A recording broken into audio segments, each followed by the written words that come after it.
साथियों नमस्कार।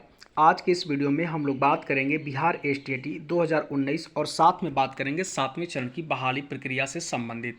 फ्रेंड्स, आज के इस वीडियो में हम पूर्ण रूप से बताएंगे कि 7वें चरण की बहाली प्रक्रिया अप्रैल में आएगी या नहीं आएगी। इन सारी बिंदुओं पर हम लोग चर्चा करेंगे।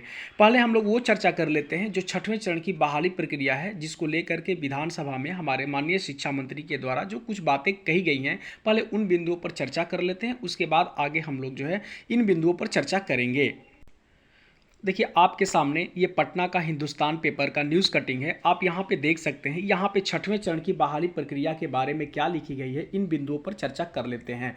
6वें चरण की प्रक्रिया जल्द पूरी नहीं कर पाने का मलाल, यानी जल्द पूरी नहीं हुआ, इसके लिए वो अपना दुख और खेद प्रकट किए हैं। क्यों? शिक्षा विभाग ने एक पूरक सवाल पर कहा कि सरकार चाहकर भी माध्यमिक उच्च माध्यमिक शिक्षकों के 6ठे चरण की नियुक्ति प्रक्रिया जल्द पूरी नहीं कर पा रही है। इसका हम लोग को मलाल है। इस मामले में न्यायिक आदेश आ गया है, जिसमें जो इस नियुक्ति के लिए पात्र नहीं रखते थे उन्हें भी शामिल करने की बात कही गई है। सरकार ने हाईकोर्ट से आग्रह किया है कि हमें अभी 6ठे चरण की नियुक्ति प्रक्रिया पूरी कर लेने दीजिए। आगे की नियुक्ति में नए पात्रता वाले को शामिल करेंगे, जिसमें उम्र में भी छूट दी जाएगी। हरिभूषण ठाकुर ने एक अन्य सवाल पर मंत्री जी से कहा कि जिन अनुमंडल में एक भी डिग्री कॉलेज नहीं है, यानी आप समझिए इन बातों को कि ये बोल रहे हैं कि 6वें चरण की बहाली प्रक्रिया में, यानी जो 2017 और 19 में जो बीएड किए या 2011 में जो है एसटीईटी क्वालिफाइड हैं, उनके बारे में ये बात हो रही है, ना कि एसटीईटी 19 के बारे में बात हो रही है।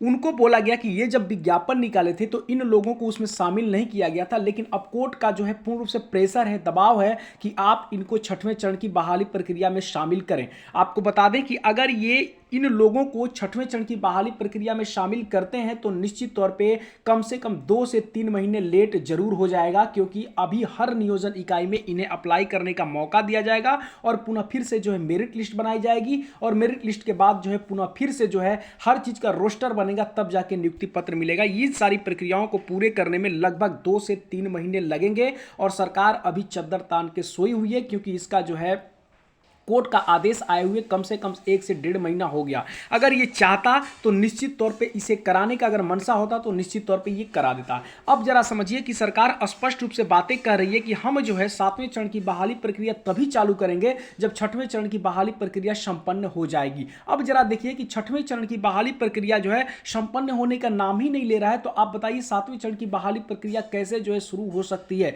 तो ये देखिए 7वें चरण की बहाली प्रक्रिया निश्चित तौर पर अप्रैल महीने में अब आने की कोई संभावना नहीं है। इसे आप लोग अपने दिमाग से निकाल लीजिए। लेकिन एक चीज और हम आपको बताएंगे कि जिसका डर था कि नगर निकाय का चुनाव जो है अप्रैल और मई में होने वाला था, अब वो जो टल चुका है। बिल्कुल वो टलने की संभावना भी है और वो टल भी जाएगा। तो इसलिए आप सभी को हम कहेंगे ये कि जितने भी लोग हैं जो 7वें चरण की बहाली प्रक्रिया का वेट कर रहे हैं, इन सबों को एक मंच पर आकर के एकता बना करके जोरदार तरीके से आंदोलन करनी चाहिए, ताकि 7वें चरण की बहाली प्रक्रिया के लिए सरकार जग सके और जितना जल्द से जल्द 6वें चरण की बहाली प्रक्रिया को संपन्न कराई जा सके। अन्यथा अगर आप सभी लोग चद्दर तान के अगर घर में सोए रहेंगे और इसी तरह से बैठे रहेंगे तो निश्चित तौर पे 6वें चरण की बहाली प्रक्रिया को डिले करेगी और उससे 7वें चरण की बहाली प्रक्रिया भी बाधित होगी। तो आप सभी लोग जितने भी बंधु हैं 7वें चरण की बहाली प्रक्रिया का वेट कर रहे हैं, वो सभी लोग एक मंच पर आए और एक मंच पर आकर के जोरदार तरीके से आंदोलन करें, ताकि जो है 7वें चरण की बहाली प्रक्रिया जो है